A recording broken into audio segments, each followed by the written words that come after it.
Pengi po akong 15 ka. Kasi gutom na gutom. 15. Hindi, yung 10 ulam ko, yung 5 kanin. Kakain tayo, magbumukbang tayo ngayon.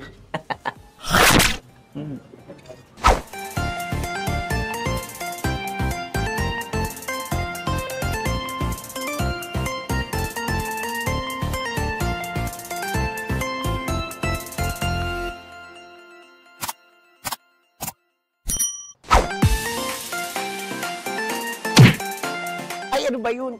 Sabi, ito na nga mga katamis, ayang welcome back sa aking YouTube channel. Ito po, nag-iisang Pakpak Tammy Brown! Yes! And for today's video, nako, ito na nga, kagabi kasi nag-work po ako. So ngayon, hindi po ako nakapag-prepare para sa pagkain ko. Lunch na ngayon, ang oras na ngayon ay almost alas 12 na. At ang ginagawa ko po kapag wala akong prepared na pagkain sa bahay, ang ginagawa ko ay kumakain ako sa labas. Pero may kinakainan akong masarap dito along lang sa may Examiner. Ang lutong bahay, karinderya, ganong typical. Kasi masarap kumain sa mga ganon. Kasi yun ang life ko sa Laguna eh. Ang kumakain ako sa karinderya, mga lutong bahay, mga turo-turo kung tawagin, di ba? Ang tawag natin dyan, mga katamis. Kaya naman, kakain tayo ngayong tanghali doon sa kinakainan ko. Kay Ate Nene, doon sa kanyang karinderya. So, samahan niyo ako kumain at tsumibog. Ganun ang ginagawa ko kapag wala akong luto sa bahay. Let's go! Tara! Tara, tara, tara! Wow, pati yung videographer, acting na acting. Let's go!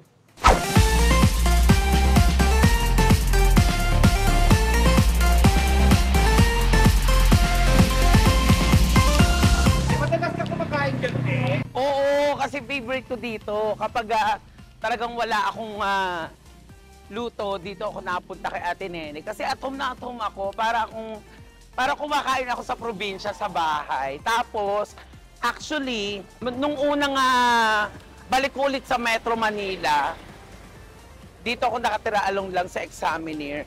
Dito ako kumakain kila Ate Nene. Kasi nga, masarap yung luto at saka mura pa.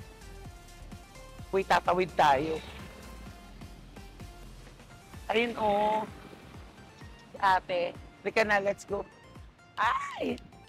At saka, maraming mga nakain dito, mga rider. O, ayan, oh, may mga nakamotor dyan. May mga nakain ditong rider at saka yung mga nagtataxi. Dito sila kumakain. Tumitigil sila dito para dito sila kumain ng lunch, ng morning, may breakfast din dito. Kaya kakain tayo dito. Samahan niyo ako. Let's go. Ate Nene. Ay, ayan. Ate Nene, kakain ako. Dito na yung dito ako kumakain. Ito si Ate Nene, tapos yung asawa niya, si Kuya Leo. Ayun, si Kuya Leo at saka si Ian. Ayan, ito may naka-ready dito. O, yan. Tapos, ito masarap may manok, igado, dinuguan, giniling, tapos nilagang pork chop at saka sinigang na hipon. Ang sarap. Dito Ate Nene, dito ako kakain na. Actually, lahat siya masarap. Kasi nga paglutong bahay, iba yung ganun yung pagkaluto mapipil mo talaga yung nasa bahay ka, di ba, mga katamis? O, sino dyan yung mga kumakain sa sa mga karinderya? Present. Present kayo. Malaking tulong to kapag kumain. Malaking tulong to yung mga small business. So, natutulungan natin yung mga ganito, di ba? Yung iba nagsimula sa mga ganitong maliit lang na karinderya, tapos nagiging restaurant na sila after ng mga ilang taon. Kasi nga, nagsisipag sila at saka sinasarapan nila yung mga lutong bahay. Saka nakakatulong dito sa inyo, lalo pag mga wala ka ng time. Oo, pag wala ng time tayo, di ba? Yung hindi natin alam yung mga gagawin na natin para mag-prepare pa kasi kain oras pa yun. So pag mga ganito, emergency, pwede tayong agad na kumain, di ba? Pengi po akong 15 kanin. Kasi gutom na gutom. 15.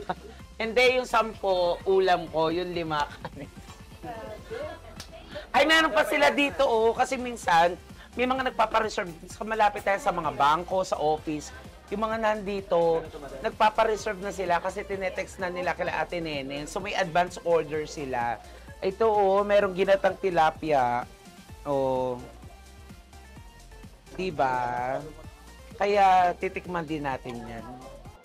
Ayan. Halika kumain.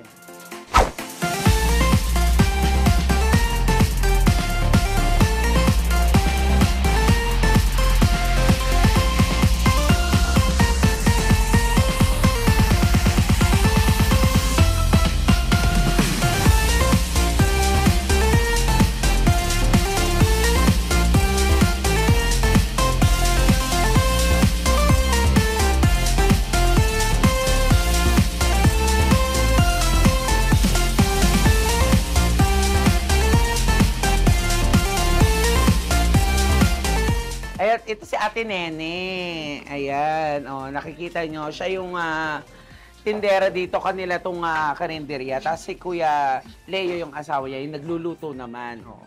Taga sa ka ba, Ate Nene? Nueva Ecija. Kaya pala masasarap, kaya pala masarap ang mga luto mo. Kasi mga taga Nueva Ecija, mga taga Cabanatuan, isa sa mga masasarap na magluto. Promise. Pagdating sa lutuan, di ba? Ilang years na to, Ate Nene? 10 years. 10 years na, kaya pala. Tapos, ang dami mo, congrats kasi lahat ng mga riders dito kumakain, di ba, Ate Nene? Oo. Bangko, nag-order. Oo.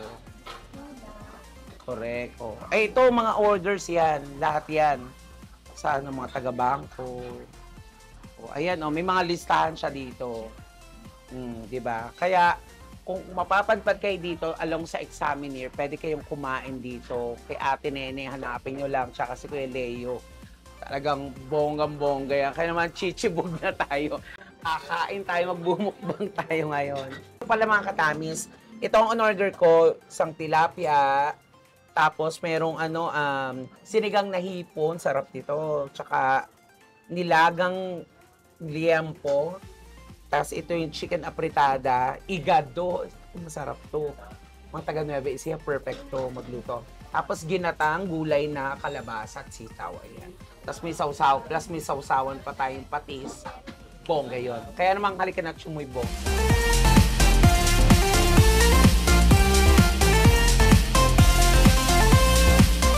Hindi ko na matiis yung gutom ko.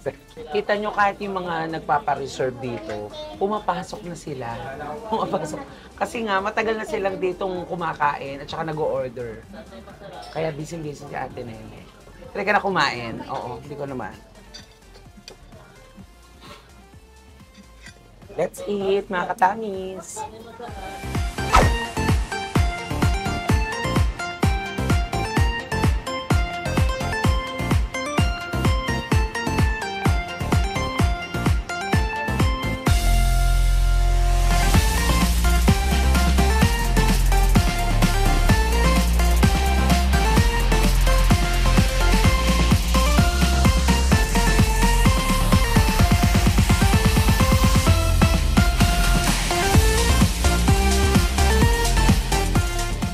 Okay mga katamis, unang subo para sa inyo. Cheers!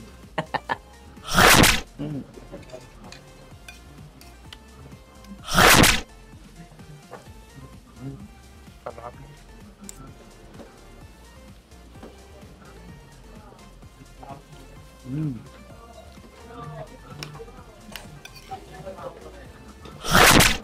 Ang perfect nung nung ginatang gulay. Ang creamy. Hindi nila tinipid sa gata. Tapos ito, tingnan kung gaano ka-tender yung nilaga nila. Diba? Fresh meat. Ang lambot. Parang marshmallow. Ganun siya kalambot. Pag inuumaga ako ng pauwing bahay, may breakfast din sila dito. Ayan, ipapakita natin yung kanilang mga breakfast. Meron silang pansit, may hotdog, may sinangag, may itlog. Tapos, Ang kasunod na nun, ito yung tanghalian. Nag-o-open sila ng 6 a.m. ng umaga at huwag kang papaabot ng alas 12 kasi Bakit? ubus na yun. Wala nang tinda pag alas 2. Oo, meron naman pero ilan na lang, kakunti isang putahe na lang o dalawa na lang, tas konti na lang. Kasi nga unahan dito. Kasi nga napapaligiran siya ng mga Pag nagla-lunch ka, naka-makeup ka. wala akong makeup. Wala akong lang. Kagabi pa yung check din po to si Scarlett, parang Oo nga. Parang naka-makeup ka. Yan, pinipre-empt po na naman. Wala nga akong makeup. Kaya mo sila makapansin. Hindi kain na pizza. Kaya tayo. O hindi na ako nagsa-serving spoon kasi ako naman kakain nito. Actually, ako nagluluto talaga ako mga ka-Happy Tamis. Lahat ng luto alam ko. Kaya pag kumakain ako sa mga gantong karinderya o mga gantong turo-turo, alam ko pag masarap. Kung magagawi kayo dito along Examiner, hanapin nyo lang ang number 5. Bahayan to eh. Pumunta kayo dito, hanapin nyo si Ate Nene. Ayan, so pwede kayong kumain dito. Ayun, busy-busy Ate Nene.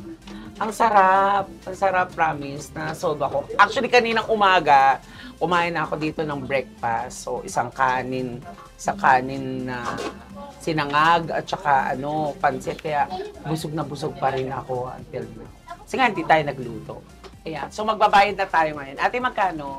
Hindi, yung bill sa kuryente, magkano? Mag-share na lang ako. 405. Napakamura naman yun. Lahat ng order natin, 400 pesos lang. Grabe ka naman, Ate Nene. Dahil dyan, 405. Babalikan ko na lang yung 400. Ito yung 5 piso.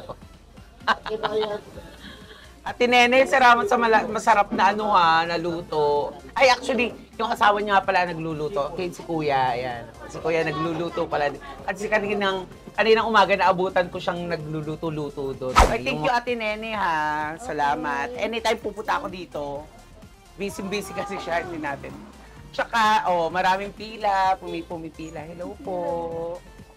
Paraan. Oo. Marami talaga nakakain dito. Grabe yung kinain ko. Sobrang busog na busog ako doon.